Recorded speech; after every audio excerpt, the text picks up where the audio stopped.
Welcome, everybody. We're super psyched to be launching into this evening with you all and into this holiday. We are just moving into Purim proper and super excited about entering it in with you all. So, just a couple of things before we get started.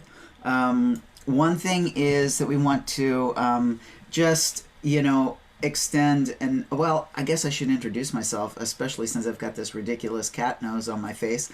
I'm Magid Joe Singer, and a Magid is like a Jewish preacher, teacher, storyteller, singer of songs, sometimes mixologist, and I also happen to be a cook. So I'm super psyched to be bringing all of those things together tonight and guiding us through this amazing program with Michael Solomonov and food and Purim. The JCC, along with all of our community partners, are so excited about this night and so excited to invite you to tonight's. This is actually the launch of our newest program, Nosh on This, where we're going to be exploring Jewish identity through food and the holidays, kind of, and how those things twine together. And we couldn't do it without the generous contributions and support of several funders, including the Toby Philanthropies, the Rodan Family Foundation, the Lubitsky Family Foundation, and the Jewish Community Federation. So to them we say Toda Rabba, Adank, Merci mucho, and thank you very much. So just a couple of things before we start. One is, as Gail said earlier, it's easier to engage virtually if we get to see your face. So if you're comfortable taking yourself into the camera mode, that would be great. And if you're not, that's cool too. We want you to be comfortable first and foremost. Second, if you would be so kind as to rename yourself with the name that is suitable to who you are, so that when we call on each other or we may note somebody's name or something like that, we say the right thing. And you are welcome to add to that your pronouns if you want those to be unknown to everybody here too. We will not be having a specific time for Q&A, for questions and answers. However, we've got this amazing device called the chat. And through the chat, we can I totally welcome you and invite you to pop your questions into the chat as the event is going on. And one of us will be able to grab a couple of those questions and let Chef Mike respond to what you want to know about. Let's see. Oh, yes. And for the 20 to 30-year-old set out there, there's going to be a schmooze. That means a hanging out time afterwards. And it will be facilitated by Kyla Sokol Ward, who is a expert connections and engagement kind of person. And we want you to feel free to stick around for that if you like. All right. It's Purim. And Purim is a crazy holiday that has to do with things not being how they appear. That's the simplest version. That the old saying, a blessing that turned out to be a curse that turned out to be a blessing, this is that story. There are good guys and bad guys. It's very over the top. Everything is exaggerated. It's farcical. And there are a lot of really deep roots to what it means to be human underneath that story. And that's part of what we come together to do tonight, is to play with who we are, play with what has been, play with what might be, and take it into our lives in ways that are meaningful and hopefully help us transform into the person that we have yet to become. And with that, we're going to do it through food a little bit. We're going to play with it through food tonight.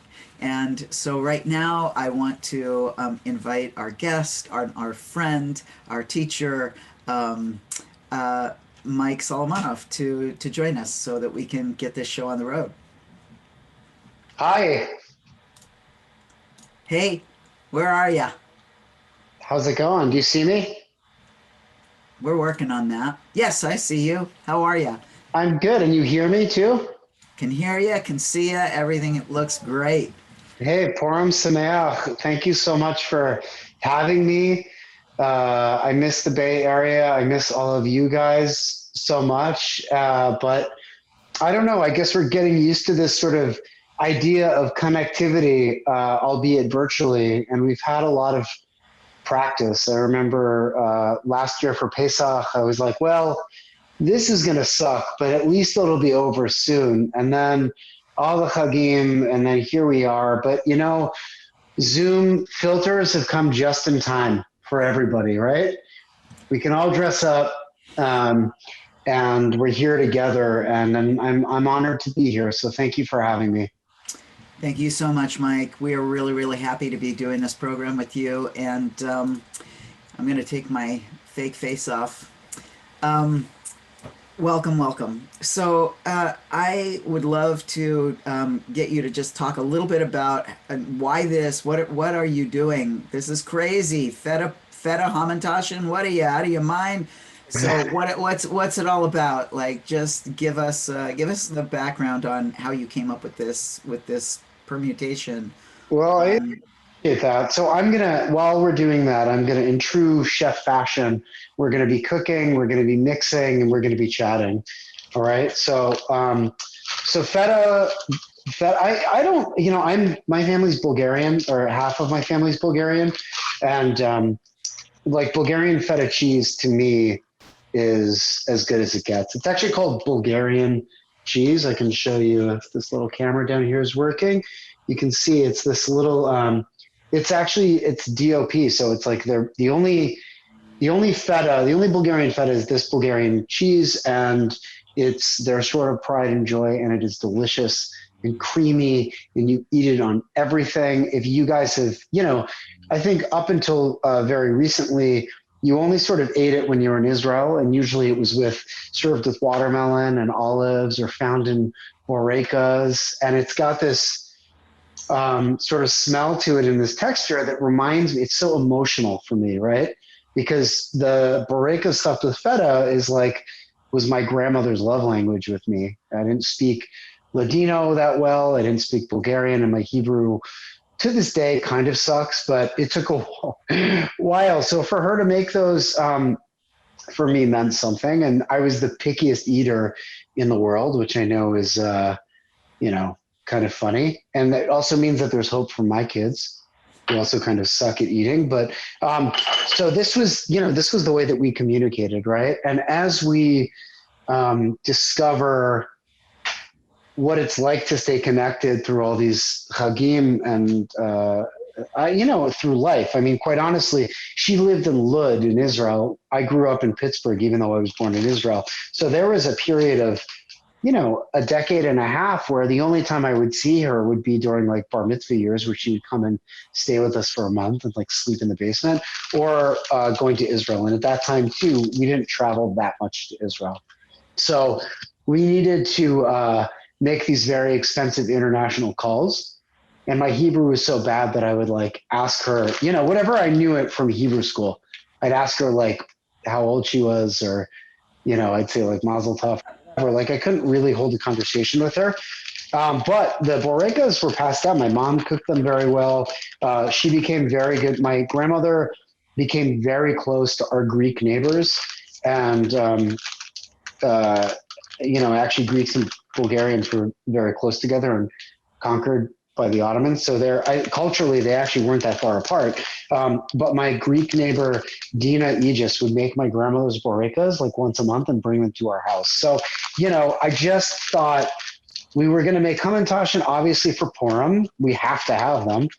All right. It's like eating challah on Shabbat. You have to have it. But there was this idea of like maybe doing something a little bit different. And you've got this beautiful short dough that is rich. And so why not pair it with something that is savory, that is salty, right? We have the sweet and we have the bitter from the poppy that we actually add to the dough as well, which is quite good. And we're going to add this cheese that is kind of salty, but also kind of fresh and sweet and acidic. So from a gastronomic perspective, it kind of it's balanced, right? So brown sugar, white sugar, butter. And the beautiful thing about this too is like, hey, if you're scared of putting feta cheese inside of pastry, that's okay. This dough is fantastic. We use a little bit of brown sugar, which keeps it like a little stretchy and kind of tender. And I think the poppy is really good too. And you could actually just roll these out into cookies if you wanted. So this goes with absolutely everything. But this for me is like, I'm missing my soft tamati and I want to keep it, a little real for all of us. So really quickly, just to keep every, and I'm mixing this for you. This is the easiest thing in the world. You guys have the recipe. It is like, you could throw it all in and mix it up. It's brown sugar, white sugar. We're going to crack an egg and throw it in there too. And then we're just going to beat it with a paddle. And you can do this by hand as well. I, of course, didn't leave the butter out long enough, so it's going to take a little bit more time than it should. And we're just going to beat this up right here. And Mike, is there flour in there too? There will be flour. Now there's okay. Flour, there's going to be poppy seeds, there's going to be some salt, and there's going to be a little bit of baking powder, which is going to help leaven it. But what I want to do is cream this first. I want to get it slightly more, a little bit more homogenized before I start adding all the dry ingredients. So we've got our all-purpose flour. Let's do, what is it, a teaspoon and a half of baking powder. I think makes it a bit more tender, and I like it. If you don't, like any one of my family members would criticize me for doing it, but that's, it's what family's for, right? So, somebody wants to know if this same dough would work well with the traditional fillings as well, the sweet ones. Absolutely. This non-traditional filling is specifically for us. So yeah, you could apricot jam this, you could do prune, you could do chocolate. I really do. I love poppy filling, but I actually love how savory poppy is and how bitter it is, and texturally it's fun. And the way that it sort of breaks up the dough is actually pretty awesome. And if you wanted to go even a little bit crazier, you could always do nigella seeds or sesame seeds in this dough as well, which I think would be pretty cool. You could do a traditional poppy filling and sesame seed in the dough with a little bit of black pepper, and then you've got like essence of challah, right? I mean, so okay, so we've got our poppy. Let's do a little bit of salt as well. We've got our baking powder in there, and I'm just going to do a little bit of milk that we're going to throw in. So we'll do 4 tablespoons of milk. Very, very simple. Somebody was, we were talking about this, getting the sort of busted looking Hamantaschen and how that's the real experience, right? It's all about like getting these Hamantaschen that your kids have made for the first time in like Gan or in preschool or in Hebrew school. And you're like, these are definitely the worst looking cookies I've ever seen. And yet they taste so delicious. I love it. I told you earlier this morning, and I think the said son is maybe out there tonight, that we got our first mishloach manot from our son who now lives in New York, and it was just such a delight to get those. And the mail did not treat them well. Let me just put it that way. And and so they're a little wearier for the trip. But you mentioned that your grandmother's cooking was her love language. It made me think of a conversation I had with that same son who informed me that cooking was my love language also. I'd never heard that phrase before. And but I thought about it a lot after that, and that it really is true for me. And I would, Mike, you have combined your personal story with your professional story to such an extent, and have I mean, it is tremendously. I'm sure that everybody is here because you touch people really deeply with your story, and the food is also really good.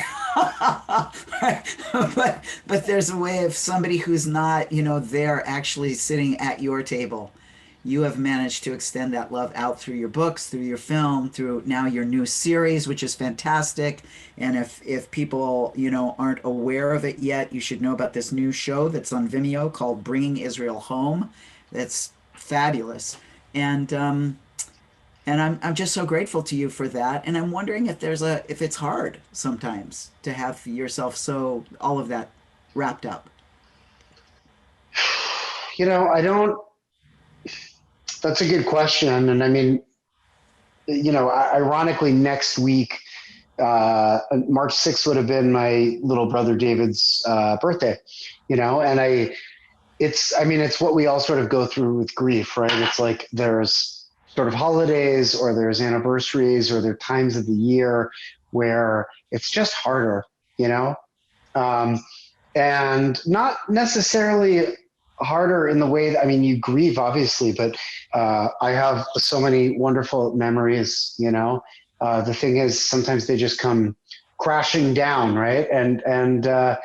So yes, it is hard. My personal life and my family's history and my professional life, they're all kind of the same. There's no it doesn't start or stop anywhere. So in a way, I guess that's difficult because I'm like a very open book.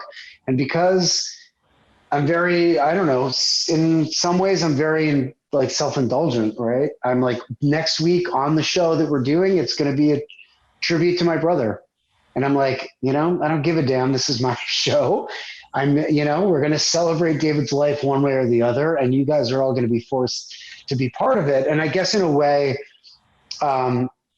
what we've done with the restaurant and my business partner, Steve and I, who are our best friends and brothers at this point too, what we've done with the restaurant is advocating for for Israel and the parts of Israel and Judaism and things that we love and value. And in a way, it's also celebrating my brother's life and advocating and defending the things that he died defending. So I'm lucky. I'm lucky. My job is to be a conduit between Israel and maybe the West. And it's my life's work. This is something, what a gift, what an honor to be able to realize the thing that is the most important to you and to be able to make a difference. And sometimes Israel doesn't make it very easy for me to do my job, and that's okay, right? Uh, Right. and We take the thorns with the roses, right? we do. I and what, it's such a it's such a important part of the spiritual life. Remembering that Judaism is not only a culture, is not only an identity, is not only a religion, but it's also a spiritual path.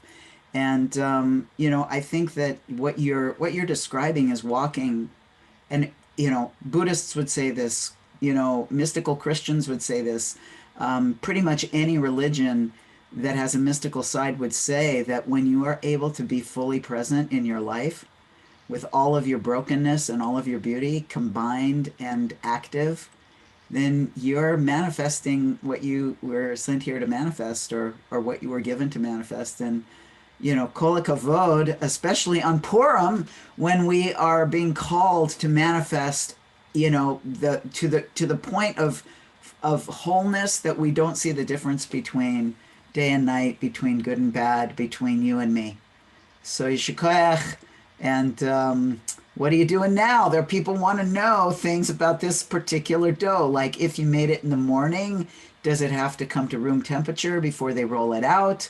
Um, So let's see. Would you recommend adding any herbs to the filling, to the feta filling?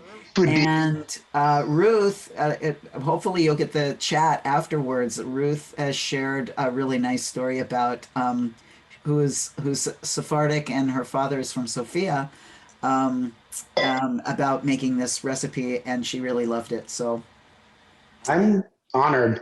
Well, thank you so much. Okay, so a couple of things. One, I I recommend you refrigerating this for 4 hours at least. The truth is, guys, I made this 2 hours ago.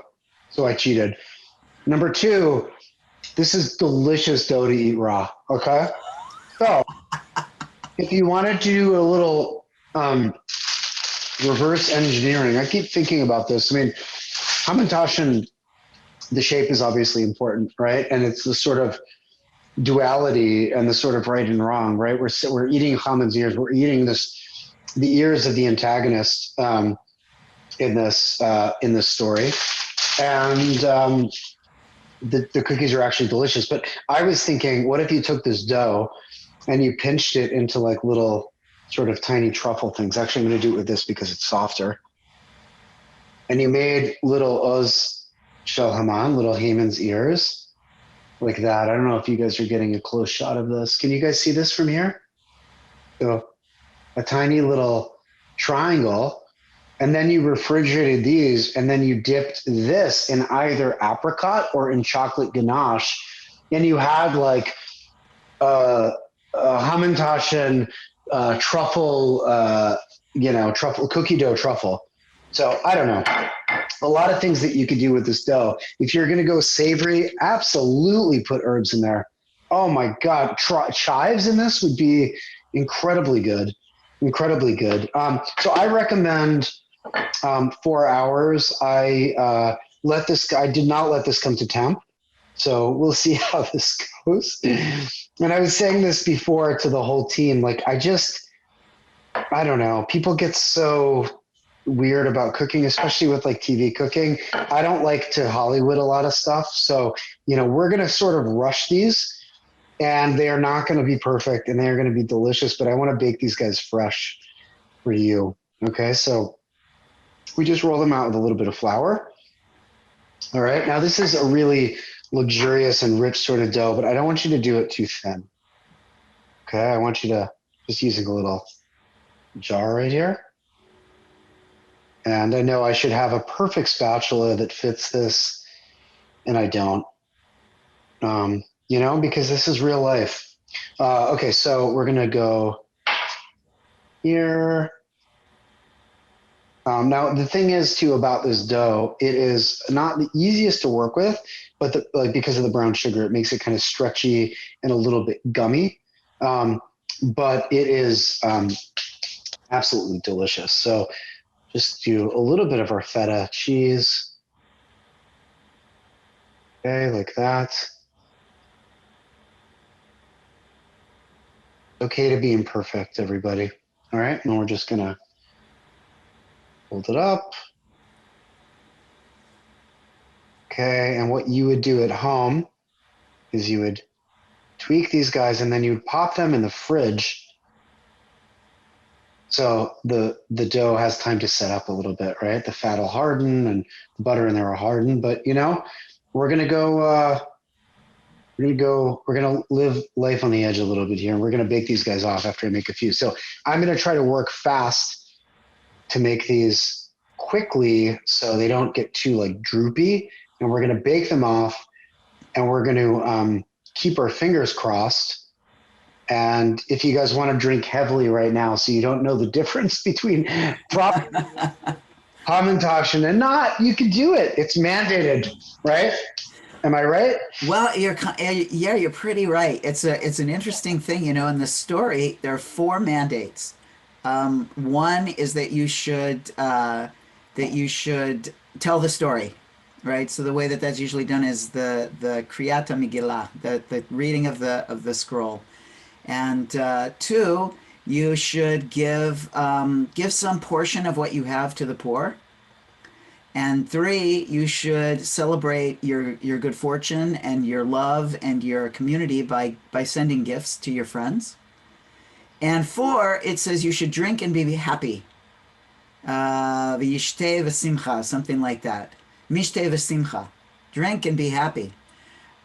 Well, rabbis, they're going to say, drink what? How much should we drink? When should we drink? What do you mean by happy? How do we define happy? How do we define drinking? How do we find so rabbinic, blah, blah, blah. And finally, a guy called Rava says, you should drink on Purim enough that you cannot tell the difference between blessed is the good guy Mordechai, and cursed is the bad guy Haman. And immediately following that story in the Talmud, immediately following it is a story about another guy called Rabbah, not Rava but Rabbah, and Rabbah and his buddy Rabbi Zera party down on Purim, and to the point, because if you've ever been around drunk people, you know that the most mild-mannered, lovely person can turn into a violent, Mhm. dangerous beast. And this is what happens. And Rabbah kills his beloved study mate, Zera, and he wakes up the next morning and the place is a mess. And he prays and prays and prays for there to be a miracle that his friend should be resurrected. And what do you know? God gives him a reprieve and says, all right, this time I'll do it. And Zera is resurrected.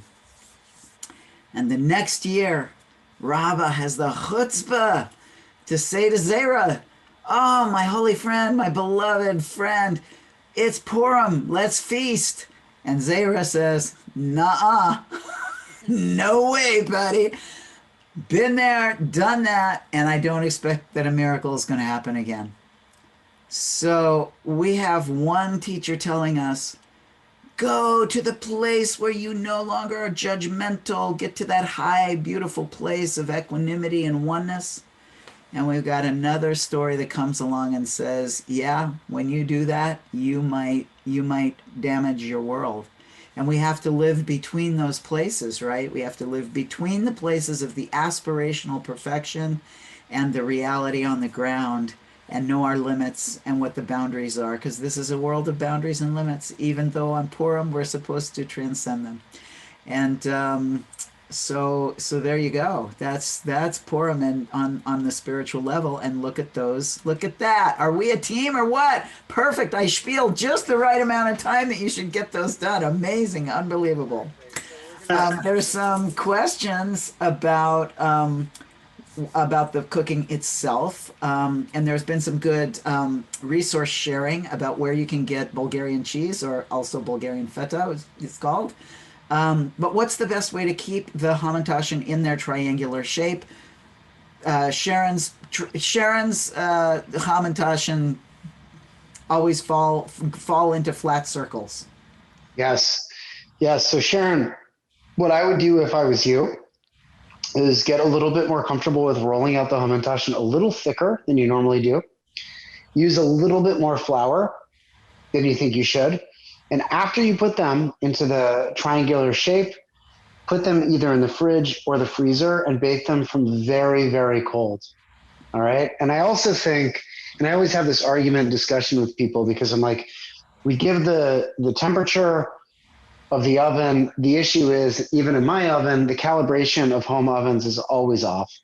So I always err on the side of a little bit hotter, which means that the dough will cook quicker, and which means that the starch and the gluten and the sugar will sort of crust faster, which is what you want. We'll see how these come out. I don't feel they're going to be delicious. I doubt they're going to stay in a triangle, but if they are, I don't know. There's got to be something biblical about that result because it shouldn't work. But that's what I would do. And what you could always do as well is add a bit more flour to the dough than the recipe calls for, or even a little bit of cornstarch. That's what people do. Like a drier dough, I think will sort of help out with that. And so butter is your friend, flour is your friend, milk, and even sometimes egg could be your enemy. Awesome. Thank you. Yeah. Um, I had a question for you also about something that I was really struck when I first was introduced to your work, and in particular your writing. And that is, you were talking about how you yourself don't keep kosher. You said, yeah, I'm a pretty secular guy. I have strong Jewish identity, but I'm not religiously observant in that way. But you said that your at Zahav you maintained the individual recipes being kosher because it creates a unique, like, not only is kashrut kosher law, Jewish dietary law, there as a spiritual practice, or whatever. It's a mitzvah, but it also creates a flavor profile, and Yes. that you can instantly tell the difference between, like, say, a Greek usage of yogurt and the way that it's used in Jewish cooking. And I'd love if you'd riff on that a little bit, because it was such a brilliant observation from a gastronomic point of view as well as a spiritual point of view. I'm glad that you picked that up. That's sort of it's a tricky one because intellectually you have to understand the nuances with food and this kind of attachment that Jews have to the idea of kashrut. Whether you're actually kashrut, whether you're just like in our family, we were conservative in the United States, right? My dad was Israeli, who would be the first to break Passover, like a minute after Seder, he'd be eating like bread. And when we made Aliyah and moved back to Israel, he would drive 3 hours north to go to a kibbutz that made bacon, and then he would like sneak it into the house. Now in Pittsburgh, though, we would never ever have ham. Like ham, it was the most trafe, right? But having bacon on a cheeseburger at a fast food joint away from the house, totally okay. Shrimp scampi, right? Like those things were okay, but a pork chop was like never acceptable. Um, and milk and meat in the house, actually, I don't think we did very much. Every now and then, but it still wasn't like totally cool, right?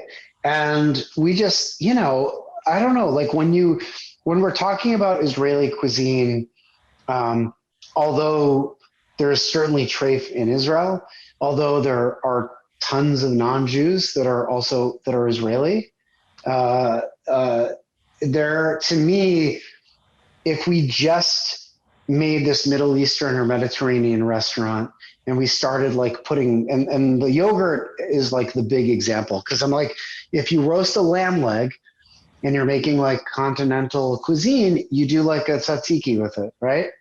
Um, and if you do that, or if you add labneh to it, then you're cooking Greek, you're cooking Turkish, you're cooking Syrian. If you're poaching the lamb in the labneh, you're cooking Palestinian, right?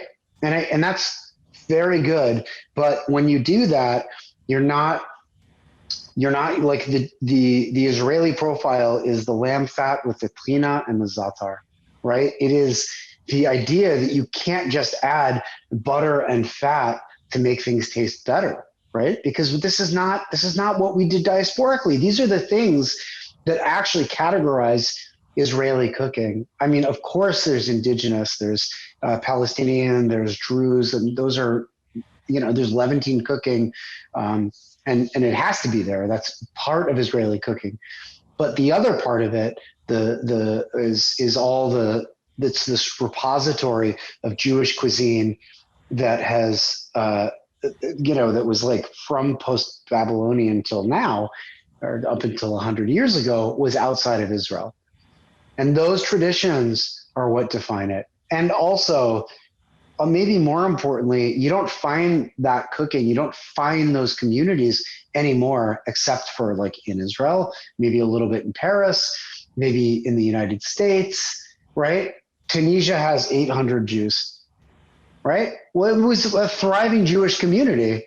Morocco, Libya, done. There's no more. If you want if you want Tripolitan cooking, which is a thing, Jewish cooking from Tripoli, Libya, you can find it in Jaffa right now. There's a restaurant called Guetta that makes the sickest couscous in the world, right? It doesn't exist anymore in Libya. If you want Yemenite Jewish cooking, if you want Cubana, which is this, and that's also the other thing. You've got all these sort of Shabbat mandated dishes like the overnight, the chont, the hamin. You've got Cubana, the Yemenite dough, which is like so ridiculously good. If you want to eat that, you can only find it in Israel, or you can find it in Yemenite Jewish families around the world, but mostly in Israel. So it was important to us. We didn't want to rest meat in butter. I mean, there's amazing Turkish kebabs where they will take brown butter and baste the kebab afterwards. Of course, that would be delicious. Of course, but that's cheating with us, and that's for a way for us to distinguish who we are and help identify and also preserve this diasporic tradition, which we have to do. And and we get into this all the time. Actually, every time I'm doing an event in San Francisco, we talk about appropriation. I mean, this happens now all the time, right? And certainly with Israel, and we don't shy away from it. And I don't, I believe in Israeli cuisine. I also believe in Palestinian cuisine, and I believe in Palestine, and I believe in people's rights for whatever. I don't, I guess on the left side of life. But what I think is crazy and what is like a huge problem is this idea that you have to be one or the other.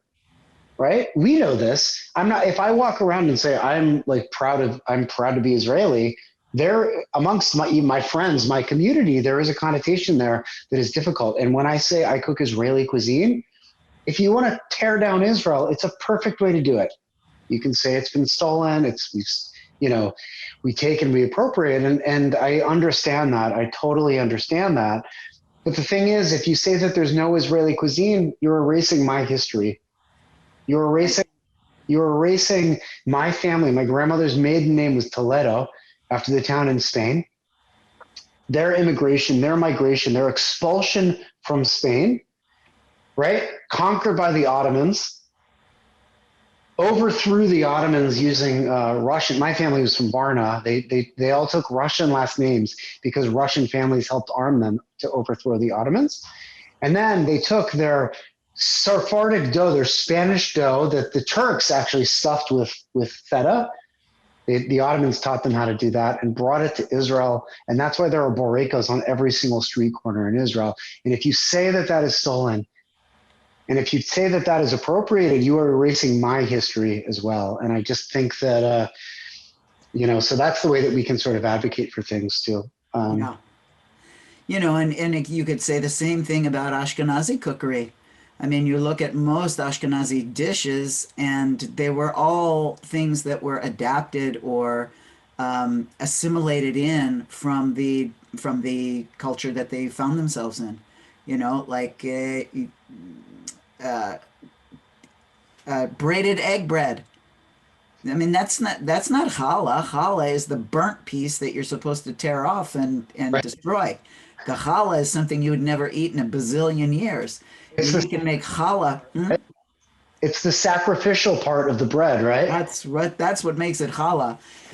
What we're actually eating, most of us, is Polish braided sweetened egg bread, right? And because yes, there's a beauty of music and food are two places where people share. Musicians and cooks are super excited about each other, and and at the same time, what you're just saying is so true, and it's also like who we are, and especially with food, because those flavors, they literally map through our olfactory onto our brain and set a memory in our bodies, a physical thing that says, I was here, my nona gave me this, my bubby gave me that, my mom made this food, my dad barbecued that, and we are connected to our ancestors through those flavors if they are passed down.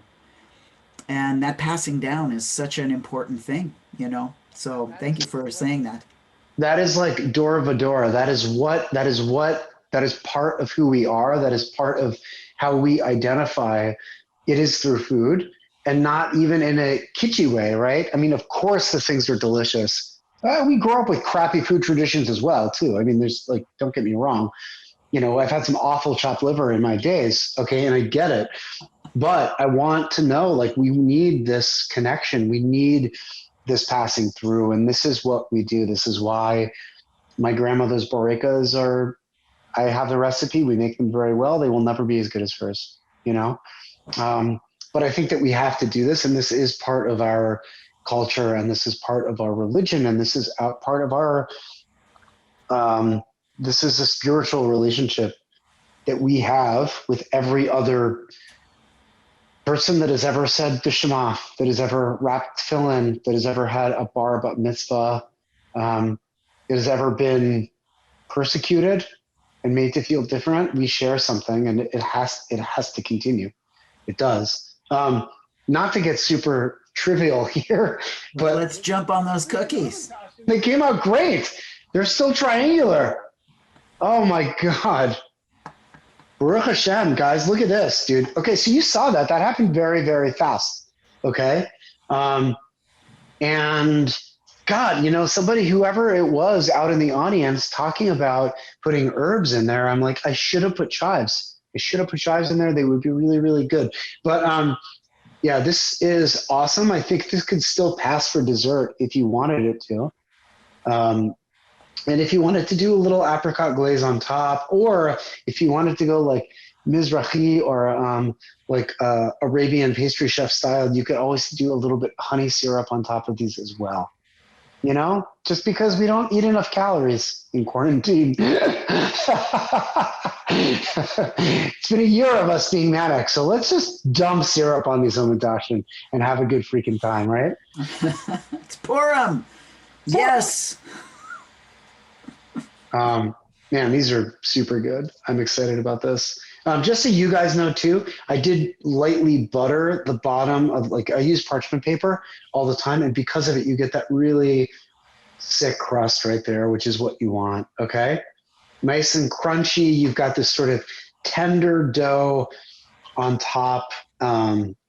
And you get the contrast, which is really, really nice. And the feta is going to be nice and creamy. And I'm going to wolf this down in a second. I just don't want to incinerate the roof of my mouth, which I do at least twice a week on live Zooms. So I'm learning my lesson. So what is your takeaway for this Purim? We've had such a dramatic year. Where is the analogy? How do we interpret this year? That's a big question, my friend. I think that what we are seeing is how deeply we are both connected and how easily we pull apart. And we've got to choose. Which side are we gonna put our energy on? I think everything that you have dedicated your life to, the idea of saying, hey, this is me, and it doesn't mean that I negate you. And that's you, and it doesn't mean you negate me. And how do we find the commonality? How do we feed each other? Like literally, how do we feed each other? Because we all know that, as you started, that whole idea of love language, this is one of them. And I think as we have lost so many people, past 500,000 in this country alone, we're not done. There's going to be more people that we lose. We're going to have that giant broken heart. In that same way that you took your broken heart and you turned it into a way of expressing love and care and curiosity in such a huge way, may we be so bold, even just in our homes. Like you said, we don't all need to be Hollywood chefs, my friends.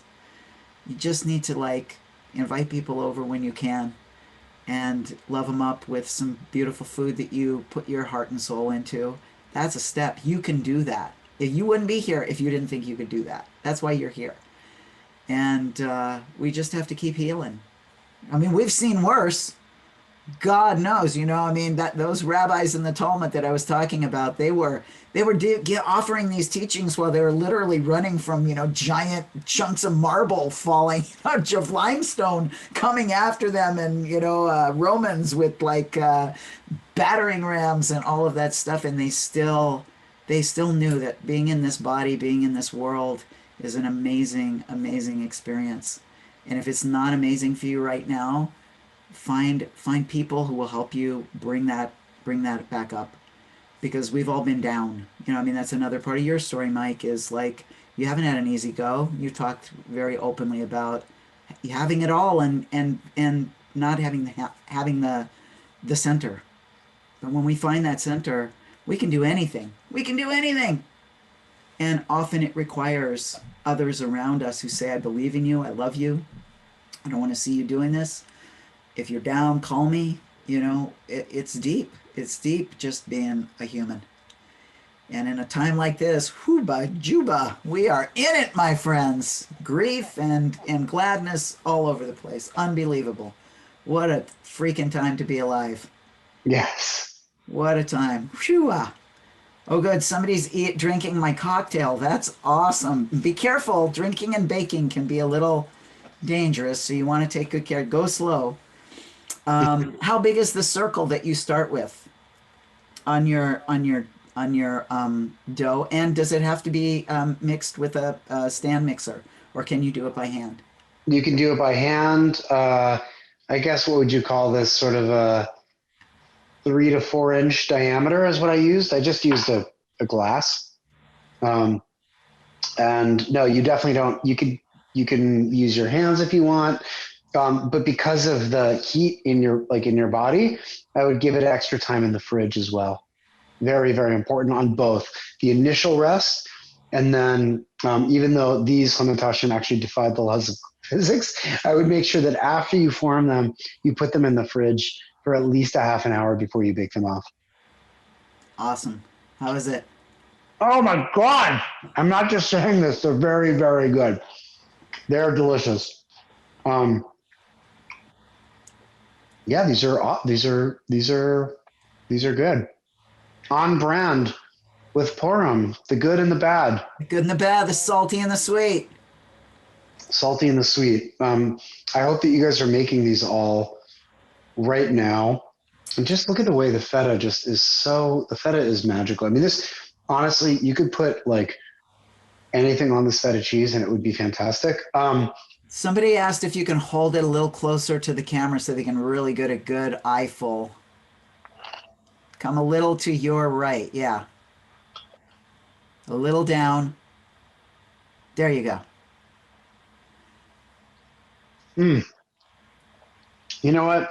Next year, Okay, Sophia, we want to give you strength because Sophia says that she can't stop eating the batter. She's like going wild with the batter. So we're sending you this whole. That's why we create community. So we're holding you to just slow down with that batter. You can give yourself a tummy ache, Sophia. mm, Yeah. she doesn't, I mean, her idea is not totally off though, but, um, you know, next year we got to do this in person.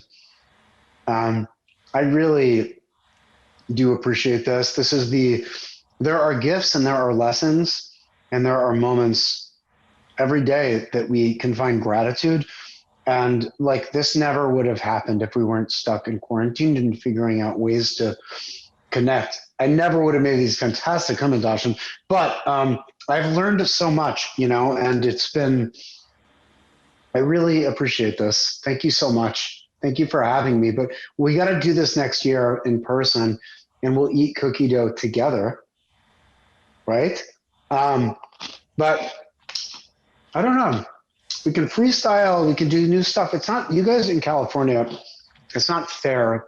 The access to fantastic produce that you have, it is not fair.